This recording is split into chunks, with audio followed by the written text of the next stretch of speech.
Quels sont les avantages et les inconvénients d'une SASU?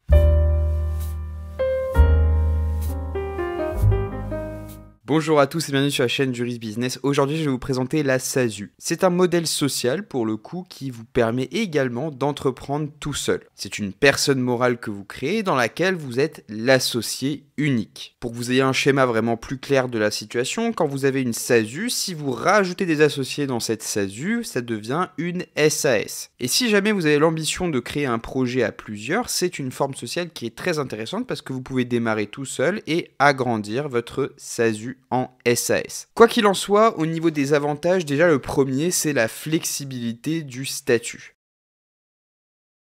L'associé unique va déterminer librement les règles de fonctionnement de la SASU de par les statuts. Vous pouvez dès la création de votre SASU déjà instaurer dans les statuts des clauses qui vont régir le fonctionnement de la SASU avec plusieurs associés et éventuellement évidemment le contrôle des prérogatives de chacun. Donc ça pour le coup il conviendra plutôt de se diriger vers un avocat qui sera bien plus à même de faire ça qu'un expert comptable, on est d'accord. Les statuts vont prévoir aussi la nomination du premier président de la SASU. Il est le représentant légal de la société vis-à-vis des tiers. Et ce qu'il faut bien noter, c'est que ça peut être une personne physique comme une personne morale. Et là, on peut avoir un système de holding qui vient se placer au-dessus. Mais ça, on le verra dans d'autres vidéos. Le président va être responsable civilement et pénalement. En contrepartie de son mandat, le président va recevoir une rémunération qui peut être versée sous forme fixe ou alors sous forme de variable. On va pas parler de la rémunération à proprement parler dans cette vidéo, mais sachez que c'est quand même quelque chose d'assez costaud.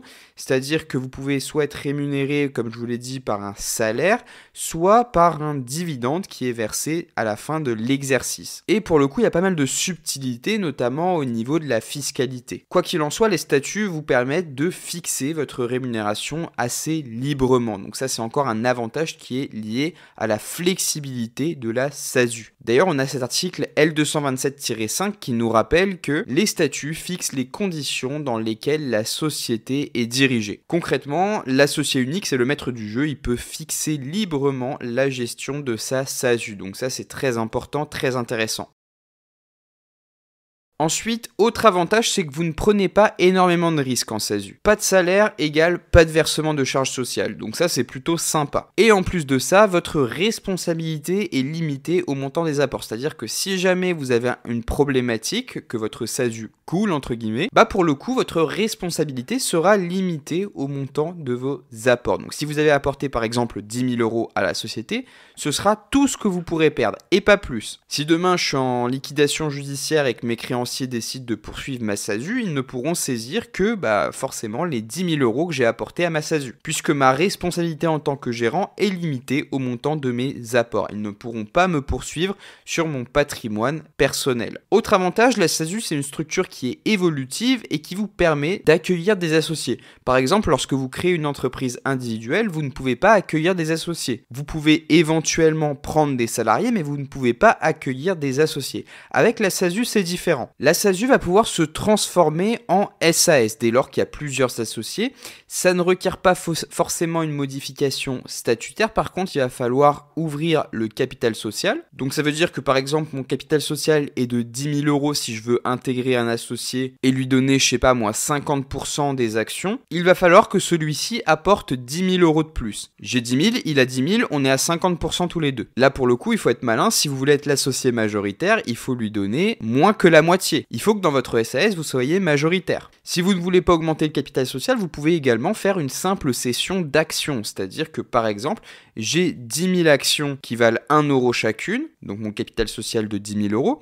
Je vais céder, 3 000 actions. J'ai 70%, il a 30% du capital social. Je suis toujours l'associé majoritaire. Il se pourrait qu'il y ait des modifications qui attrait à la direction même de la SAS, la création d'un poste de directeur général et d'un comité de direction, ou encore d'un conseil d'administration. Au niveau fiscal, il n'y aura pas réellement d'impact, puisque si vous êtes déjà à l'IS, pour le coup, vous continuez comme ça. La seule chose qu'il faudra faire à terme, c'est évidemment faire une modification statutaire. Comme je vous l'ai dit, si vous aviez une SASU à la base et que vous aviez déjà prévu le coup, vous avez déjà fait en sorte que les statuts répondent à l'éventualité de l'adjonction d'associés. Si ce n'est pas le cas et que vos statuts sont vraiment simplement adaptés à une SASU déjà de base, là pour le coup vous devrez également régir le fonctionnement de la SAS avec plusieurs associés.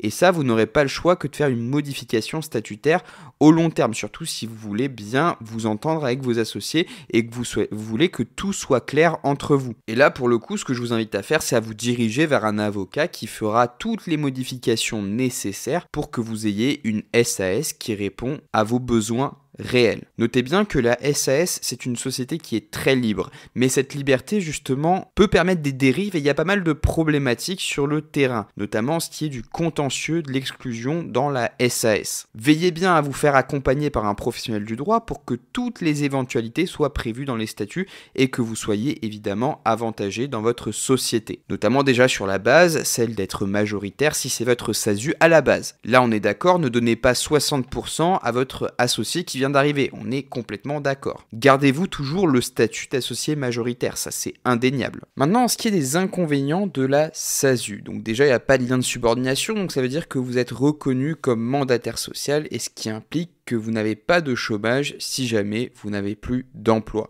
Donc ça c'est quand même problématique puisque si votre entreprise coule, pour le coup vous n'avez pas de matelas de sécurité et vous ne pouvez pas vous reposer sur un éventuel chômage. Sauf si vous avez pris une assurance chômage au préalable qui doit être une assurance complémentaire, mais bon, c'est des frais en plus, on est d'accord.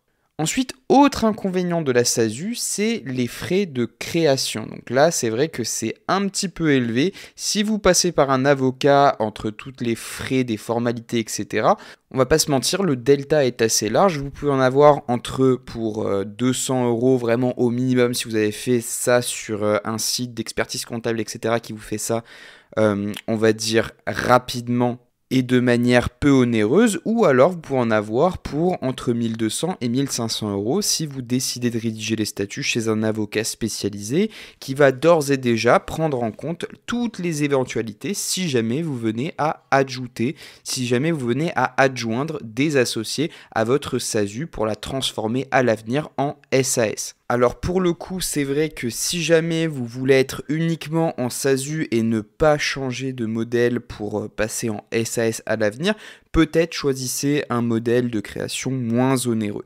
Mais si pour le coup, inversement, vous avez pour ambition de vous développer, d'adjoindre des associés, etc., peut-être que c'est intéressant de faire ce choix directement, de prévoir toutes les possibilités avec des éventuels associés dès la création de la SASU.